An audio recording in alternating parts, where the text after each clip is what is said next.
What is going on, guys? Today I'm bringing you another Pokemon X and Y Wi-Fi battle, also straight off my stream. This is going to be against my boy Duncan, aka Sin, the ultimate powerful breeder. He actually bred me one of the Pokemon that I'm using on my team, and it's actually the Diggersby, the ultimate Aegislash check, I guess. It's not a counter by any means, but it's a check definitely, because it outspeeds and it has the ultimate powerful huge power Earthquake. It has huge power and it has more attack than a Azumarill, so it's a very strong Pokemon. I don't know about good, but it's pretty strong. So I decided to throw it on my team. He's actually the one who gave me the idea of using it. But anyways, we're gonna battle, and we had another battle that didn't go so well for him. But this battle should be a lot better. So anyways, let's get right into it. He's gonna go ahead and lead off with his Tyranitar, but I don't care. I'm leading off with Brocasso, the ultimate Smeargle. So first things first, I'm going to go for the Spore like I normally do, and then next turn I will probably, it really depends on what Pokemon they have on their team, which in turn determines whether I go for the Sticky Web first or the Stealth Rocks first. He has a lot of fast Pokemon on his team, and he has a lot of he has one very strong priority user on his team. So I knew that if I went for the Sticky Web, I wouldn't be able to get my rocks up. So I decided to get up my rocks first, as he does switch out to his Azumarill named Duracell. I get it, the rabbit thing, they keep going and going and going. And I like how both of the rabbits that we both have on our teams both have huge power. That's kind of funny actually, now that I think about it. But anyways, I'm going to get up my rocks first because I didn't want to go for the Sticky Web and then just die next turn. I do have a Zapdos on my team, which I actually soft reset for, and I got a pretty good bold one. What I did was I took a synchronized Pokemon that had a bold, and synchronized increases the chances of the Pokemon you run into being the same nature as the Pokemon that has synchronized. Anyways, that's besides the point. I have the Zapdos here. I could have switched out to it, but just in case he wanted to go for the very strong Choice Band Waterfall, I didn't want to switch into that. So I just let my Smeargle die after setting up rocks, which is completely fine with me.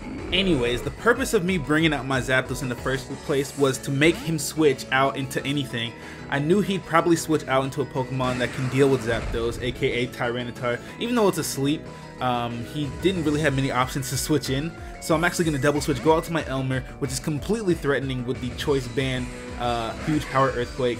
I'm not really quite sure why he switched into his Aegislash. If he predicted my Stone Edge, then that's a crazy prediction, but it's not really logical considering that I am a very strong ground type Pokemon. I could have definitely OHKO'd that Aegislash, but if he did indeed predict me to go for Stone Edge, there's really nothing I can say about that. But let's just take a moment to look at how much damage that Stone Edge did. That is a resisted hit, and Aegislash has very high defense. So for that Stone Edge to do like 22% like it did, that's insane to me. Anyways, I can't touch him now because I'm locked in the Stone Edge because I'm Choice Banded. So I'm going to go out to my Zapdos as he goes for the Swords Dance. He is going to go for the King's Shield right now, I believe. But I'm actually going to switch right back to my Diggersby, because I figured he'd either go for the King's Shield or the Shadow Sneak. He can't really touch me regardless. Shadow Sneak wouldn't have done much. Sacred Sword's obviously not going to do that much. I knew he would not go for Sacred Sword, which is why it was pretty safe for me to switch back into my Elmer here. Now, here I wanted to go for the Stone Edge, but obviously it doesn't really make sense considering that he had an Aegislash on the field and he switched into my Diggersby last time. So I just wanted to play it safe and go for the Earthquake there. So now he's going to double switch right back to his Aegislash, which is a very good move because there's no way I was going to Earthquake again. That would have been an insane prediction if I had done something like that, because he really had no reason to he had all the advantage in the world. So there's really not, it's not illogical at all for me to stay in there and go for Earthquake again, unless I'm just some kind of prophet. So I switched out to my Zapdos, and it seems as though he predicted me to switch right back into my Diggersby because he goes straight for the Sacred Sword. It was very predictable for me to do something like that, which is why I didn't do it. And I also thought he might want to use Swords Dance, so I went straight for the Roar just to get him out of there. But either way, I did not want to switch my Diggersby in there because I would have gone for the Sacred Sword as well. So I just didn't want to do that. Anyways, I roar him out to this here Tyranitar. I'm going to switch right back to my Diggersby because he's asleep. Even if he wakes up, he's not going to be doing that much damage to my Diggersby. And Diggersby can destroy that thing quite easily, so I'm going to switch back, go back out to my Diggersby. I'm not sure if I'm faster or not. I don't really have that many speed EVs. As a matter of fact, I have max HP and attack. but I didn't think he'd wake up on the next turn. Even if he did wake up, like I said, I can just take him out. Now here, I wanted to go for the Stone Edge. I was so close to clicking Stone Edge, but I don't know what happened. I really don't, because I really wanted to click Stone Edge just because of how the last 2 turns ended up. Last time I went for Stone Edge, he switched into Aegislash. Last time I went for Earthquake, he switched into Gengar. So I thought he might go for the Gengar again, but I really just don't know why I didn't go for Stone Edge. Obviously, the Tyranitar was sitting there right in front of me asleep, so that was very attractive. I just wanted to try and take something out, but he predicted correctly, went out to his Gengar, and now he's going to Mega Evolve and hit me with a powerful, powerful Sludge Bomb. If I had predicted that, that would have been amazing. If I had predicted him to Mega Evolve, take the Sludge Bomb, and then take out his Gengar.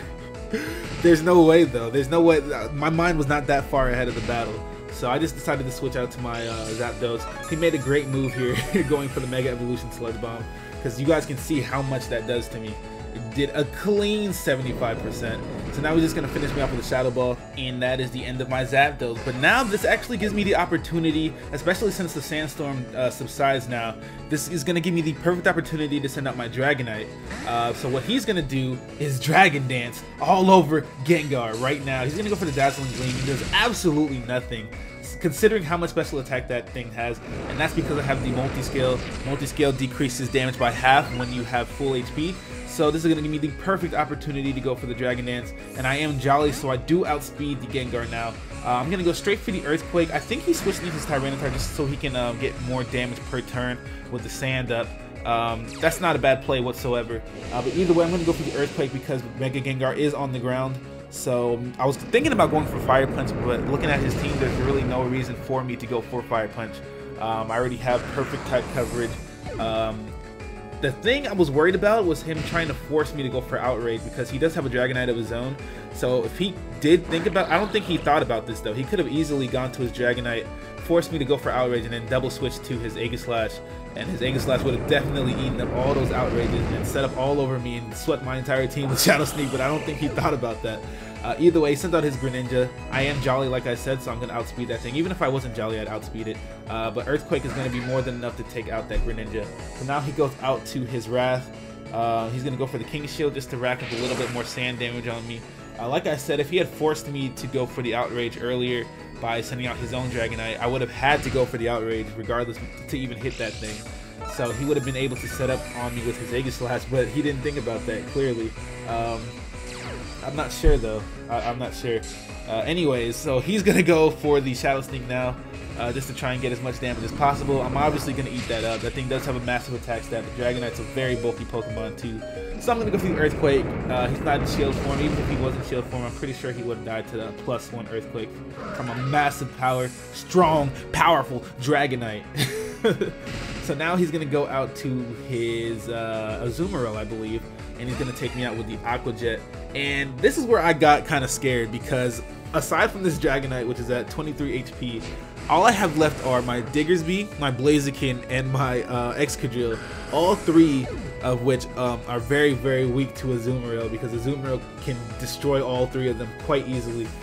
But looking at my stats, the Pokemon with the highest defense and HP combination was my Diggersby here, and to my surprise, I actually live with 6 HP.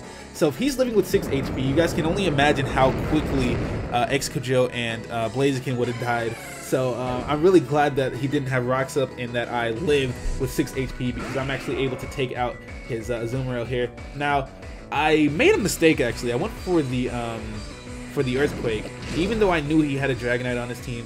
So what that would have allowed him to do, he would have easily been able to set up all over me with his Dragonite. I'm really not quite sure why he didn't. He should have definitely gone out to his Dragonite first, because I had no option but to go for the Earthquake there, because I was locked into it. But either way, he goes out to his Mega Gengar, takes me out.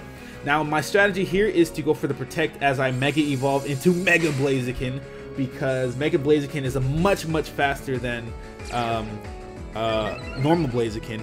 Normal Blaziken is actually still outsped by Mega Gengar at +1, but Mega Blaziken, who is much faster than normal Blaziken, is much faster than Mega Gengar at +1. So if I did not have a Mega Blaziken here and I just had a normal Blaziken, I probably still would have lost. But either way, I'm going to go for the Flare Blitz, take out that Mega Gengar as he goes out to his last Pokemon, Derpanite. Now, not wanting to miss the high jump kick, which is the stronger move, I'm just going to go straight for the Flare Blitz, which is pretty damn powerful itself. Either way, the Dragonite would not have died to either of those moves unless I got a critical hit. So he's just going to go for the Earthquake. Like I said, if he had planned to go for the Dragonite earlier instead of his Mega Gengar, he probably could have won here. But he made that mistake. I'm not really sure why he did not take his opportunity and set up all over me. I had no choice but to switch out. So he would have easily got up a free Dragon Dance. But either way, I'm going to go out to my Excadrill, which actually outspeeds his Dragonite, which is also strange. My Excadrill is Adamant with max speed, and his is, I'm not really sure what nature his Dragonite is, but it's clearly not max speed, because if it was, he would have outsped me, because Excadrill is not that fast whatsoever. But anyways, that was a great battle, easily one of the most entertaining battles and most fun battles that I've had myself, and easily one of the closest battles that I've ever had in Pokemon X and Y to this date.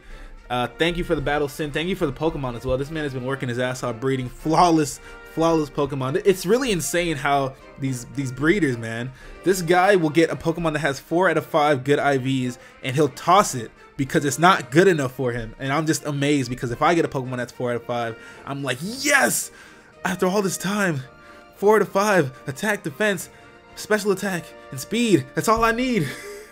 But if he doesn't have that special defense on there, he's like, nope. He just tosses it.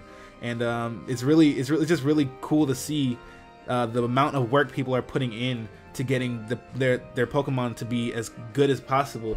But anyways, thank you guys for watching. I'm going to be live streaming again today, being October 25th. So come check that out later. Also, go to my stream just whenever you want. There's a lot of people there. Battling, trading, all kinds of stuff, you know, just meeting new people and all that kind of good stuff. So I will see you guys there. If you're not there, it's fine, I guess. We can just, I'm going to try and stream earlier on the weekends, like in the morning. I'll start. Like, comment, subscribe if you haven't already, and I am out of here. Deuces.